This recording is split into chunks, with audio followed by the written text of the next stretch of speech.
दिल्लीत विधानसभा निवडणुकीची रणधुमाळी सुरू झाली असून मतदानाची तारीख देखील जाहीर करण्यात आली आहे। दिल्ली निवडणुकीत मुख्य लढत आम आदमी पार्टी, भाजप आणि काँग्रेसमध्ये होणार आहे।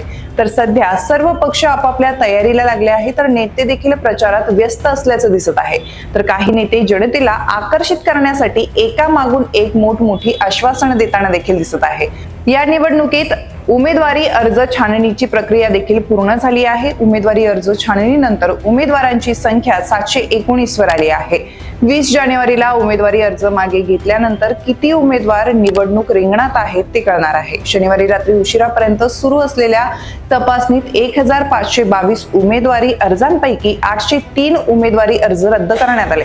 दिल्लीतील मुख्य निवडणूक अधिकाऱ्यांच्या कार्यालयाशी संबंधित एका अधिकाऱ्याने सांगितलं की ज्या उमेदवारांना निवडणूक लढायची नाही ते सोमवारी आपले अर्ज मागे घेऊ शकतात। त्यानंतर दिल्लीत किती उमेदवार निवडणूक लढवतात हे देखील कळणार आहे। नवी दिल्ली विधानसभा मतदारसंघातून सर्वाधिक 23 उमेदवार रिंगणात असणार आहे। तेथून माजी मुख्यमंत्री अरविंद केजरीवाल, काँग्रेसचे संदीप दीक्षित आणि भाजपचे प्रवेश वर्मा यांच्यात तिरंगी लढत होईल।